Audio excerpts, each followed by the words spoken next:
snooty under their caps. Very easy, really, so they say. Boats may be tied up 3 abreast. When your rope is at the bottom of that, do you blame anyone going back to the King Charles for another one? Just imagine getting your boat out after a very good lunch with a crowd of onlookers who are full of good advice as they stand on dry land. The chaps who really know what to do just sit back and watch. They have learned that some owners always know best. What they're chiefly interested in is that you don't scrape paint off their boat. There are, of course, the usual willing hands on the quayside who will come aboard, pull the wrong rope, issue orders, and get you even more tied up. I call this fellow Bowline Bill, because he's always willing to pull on your bowline and get you into or out of a mess. Rather unfairly, I watched this difficult maneuver going on with a certain amount of glee. Advice was flowing freely on all sides, and so was the paint. With the help of the tide, the bowsprit of one boat got firmly jammed under the boom of the other. A good time was had by all. Those who are wealthy enough convert ex-naval motor torpedo boats, like this 110-foot DML. But just imagine the headache of moving this thing around in a small harbor with a fast-running tide.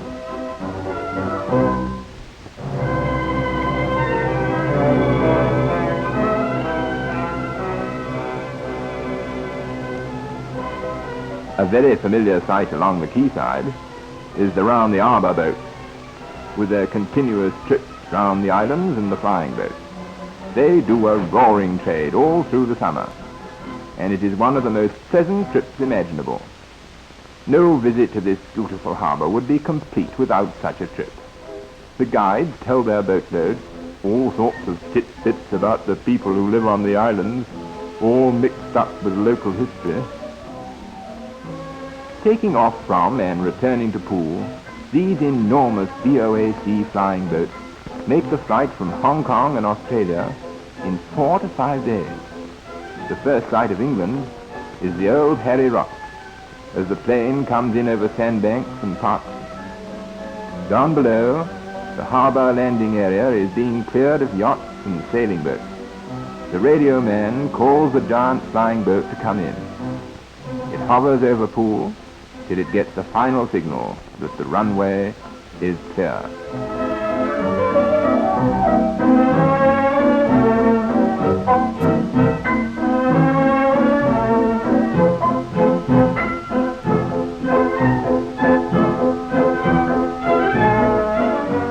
Patrol boats stand by to keep the route free or to tow any boats out of the way.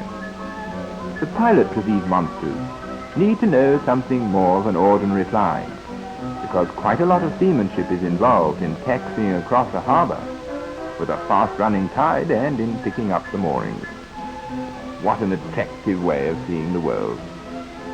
This magnificent day and night service has been going on since the days of war, when these very Sunderland flying boats did such valiant work.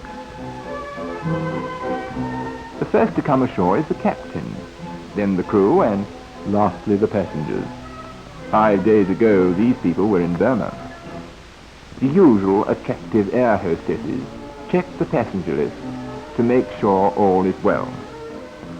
British men and women who won the Battle of the Skies with the RAF are proudly keeping up in the civilian field that great tradition of the air.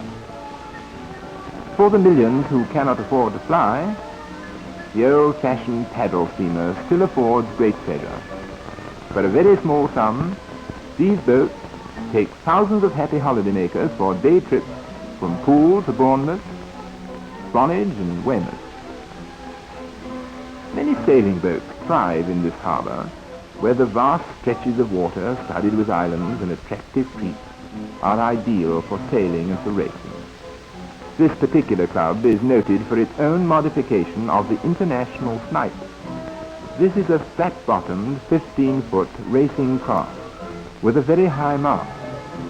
In this boat, you'll get a far greater sense of speed as you lean over the side than in those enormous yachts high up off the water. I have spent many happy hours in my snipe, either becalmed with no wind, or stuck on the mud on an ebbing tide, or sitting on the edge, hanging on to everything in a howling gale. And guns, which give the signal morning and evening for the yachtsmen to raise or lower their flags. This is quite a ritual amongst sailing people, who like to see the red ensign fluttering at the stern. The word Royal Motor Yacht Club might give the impression that this club consists chiefly of water motor cars. They claim to be 75% sail, and in the roads off the clubhouse, the most lovely yachts lie at anchor, which are their owners' pride and joy. Enormous motor cruisers like this boat called Conidor, with her baby alongside, go off for enjoyable cruises round our coast, putting in for the night at sheltered bays like Sunderland and Swanage. Everything is organized in the harbour for the convenience of yachtsmen, and the water boat visits to pump fresh water into the storage tank. What a paradise of boats of all sizes and shapes this harbour is, and small wonder it is known to many as the millionaire's playground.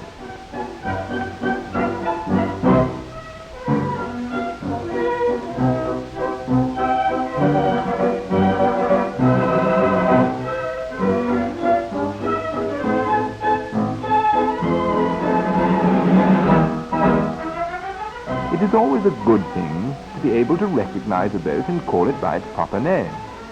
Here, for instance, is a yawl, because it has two masts. The rear mast is called the mizzen mast, and is smaller in height. The reason this boat is a yawl is because the mizzen mast is aft of the steering wheel. Had the steering wheel been behind that mast, it would have been a keg. All very difficult.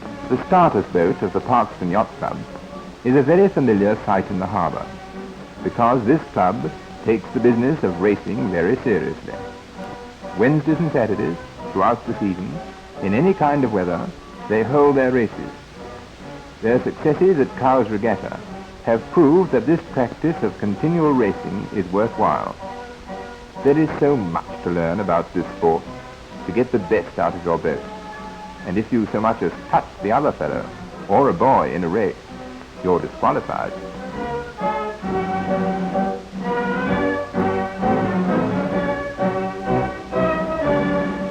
Here is a lovely boat called Elizabeth Jim, which was designed by John Poole and built in Newman's Yard at Poole in 1947. The crew are getting ready to hoist sail and slip their moorings and go to sea. The procedure of all this is most interesting and almost as old as the hills. First the mainsail is untied and hoisted up by the mainsail halyard, care being taken to keep it under control.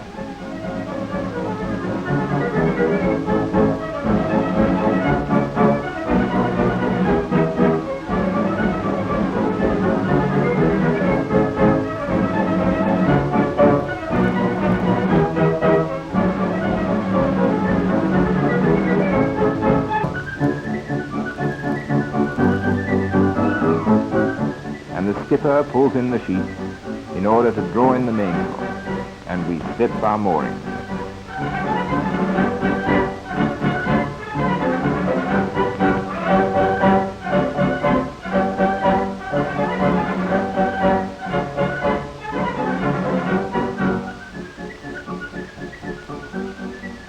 Immediately we're underway, we have to get the jib up with the jib halyard, and there is a struggle to pull in the jib sheet to make it fast in the well of the boat.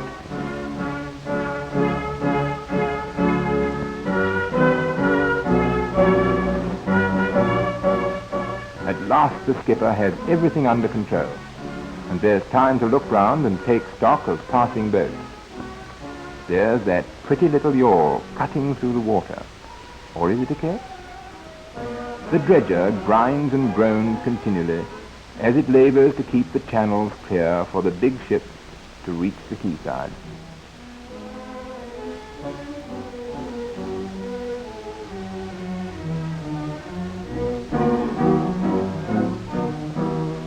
At this point, we passed our camera launch with my wife having trouble with the anchor in a fast-moving tide. This is an ocean-going racing yacht with its mast amidships. Her name is Noreen, and she takes a load of passengers out to sea for a day's sailing. Inside the harbour, all is calm, but soon these passengers are going to experience what it is like in the open sea in a high wind.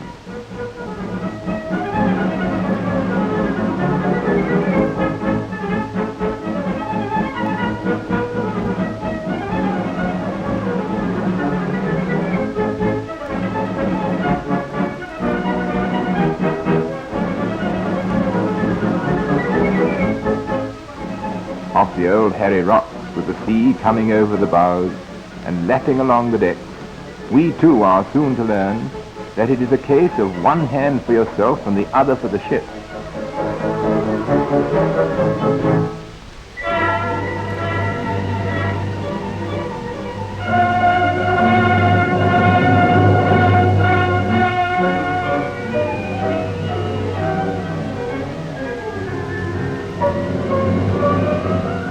The skipper decides to go about, and we change tack and make for the sheltered harbour before the wind gets worse.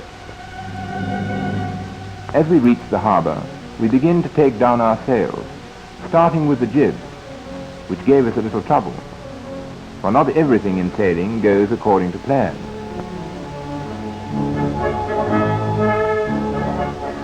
As the red and white blinking buoy is past the port, that is, on our left, we know we're safe inside the harbour, and we head for Goathorn.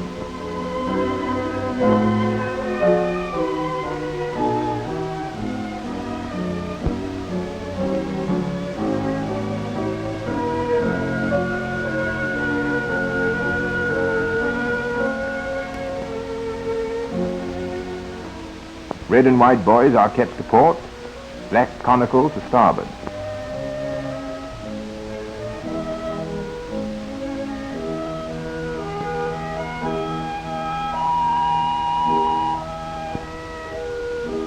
The channels to Goathorn are narrow, so soundings are taken by swinging the lead.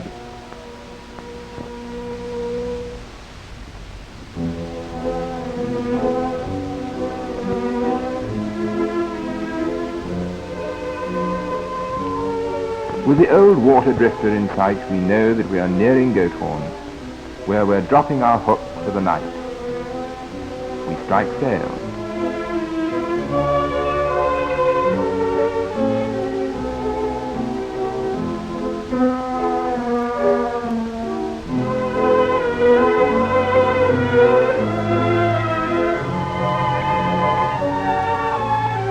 Anchor away, and its marking buoy, and enough chain let out to allow for the rising tide.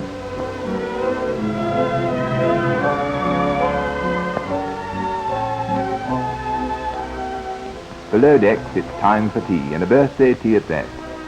Sailing is hungry business. For the trip tomorrow to the Scilly Islands, the captain has work to do and consults his chart.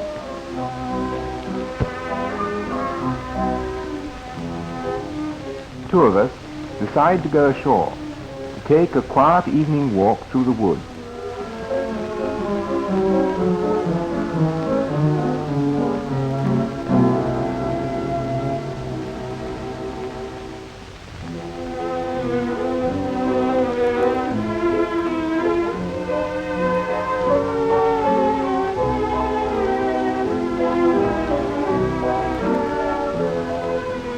Here I must end my letter, and hope that one day you will come to Poole Harbour and enjoy a beauty that is for ever England.